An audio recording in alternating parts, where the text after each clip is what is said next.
Το κτίριο κατασκευάστηκε αρχικά την τελευταία δεκαετία του 19ου αιώνα και πουλήθηκε στον επιχειρηματία Γεώργιο Στρίγκο στις αρχές του 20ου αιώνα.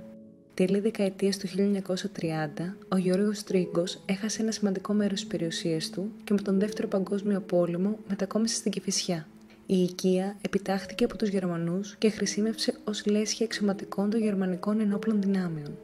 Μετά την απελευθέρωση του κτηρίου, ενοικιάστηκε από το ελληνικό κράτος και χρησιμοποιήθηκε ως λέσχη αξιωματικών του βασιλικού τότε ναυτικού. Αρχές δεκαετίας του 1950 αγοράστηκε από το γαλλικό κράτος και λειτουργήσε ως παράρτημα του Γαλλικού Ινστιτούτου της Αθήνας. Το 2001, το Γαλλικό Ινστιτούτο του Πειραιά έπαψε να λειτουργεί και το 2006 αγοράστηκε από την οικογένεια Λασκαρίδη. Σε αυτό το δωμάτιο, εάν παρατηρήσετε το πάτωμα, θα δείτε πως έχει πλακάκι. Εικάζεται λοιπόν πως αυτός ο χώρος ήταν αρχικά βεράντα, ενώ αργότερα μετατράπηκε σε σέρα, κάποιο είδους κλειστού χώρου σαν θερμοκήπιο. Κλείστηκε δηλαδή με τζάμι γύρω-γύρω. Από παλιές φωτογραφίες έχει παρατηρηθεί ότι στην αρχική του μορφή η οικία είχε ταράτσα, στην οποία ήταν κατασκευασμένο κάποιος μορφής στέγαστρο, στηριζόμενο σε κλασικά αγάλματα.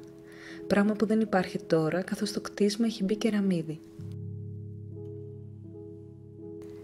Στις αρχές της δεκαετίας του 1930, η οικία επεκτάθηκε με προσθήκη της σημερινής αίθουσας εκδηλώσεων.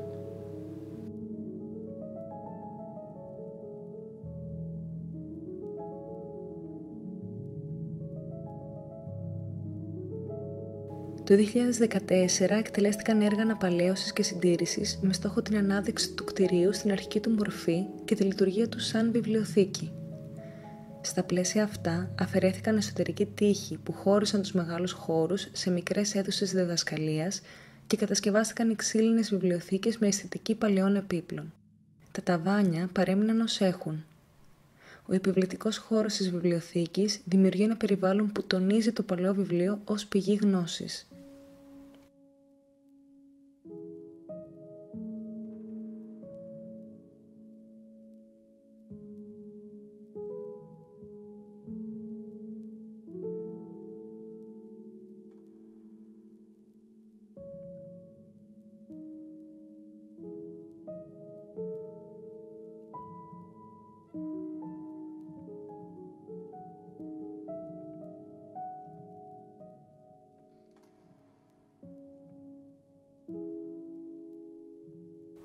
Στον πρώτο όροφο βρίσκεται η αίθουσα Κωνσταντίνου Δημαράς με βιβλία και έγγραφα που αφορούν τον ελληνικό διαφωτισμό. Στο κομμάτι αυτό υπάρχει μια συνεργασία του Ιδρύματος με πανεπιστήμια του Πεκίνου και του Άμστερνταμ. Ο χώρος αυτός, στην αρχική του μορφή, αποτελούνταν από 3 υπνοδωμάτια, ένα μεγάλο διάδρομο και έναν ξενώνα.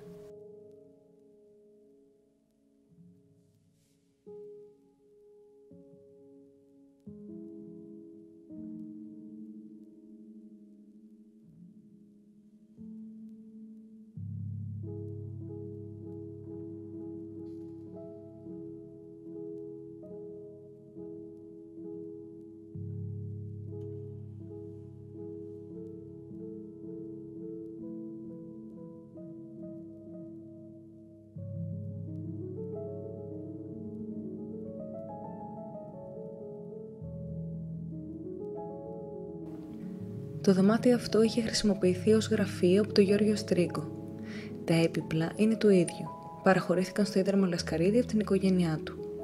Στον ίδιο χώρο μπορούμε να δούμε και τα πορτρέτα του ίδιου.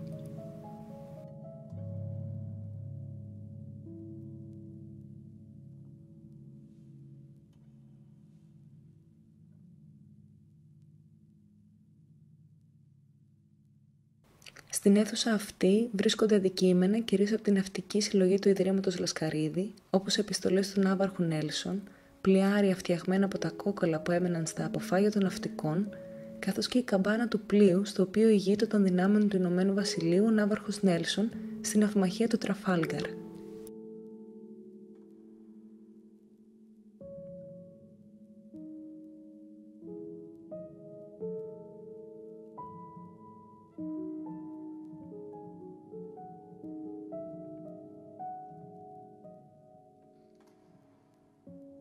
Το κτίριο είναι διατηρηταίο και το Ίδρυμα στοχεύει στην προστασία του χαρακτηρισμού αυτού.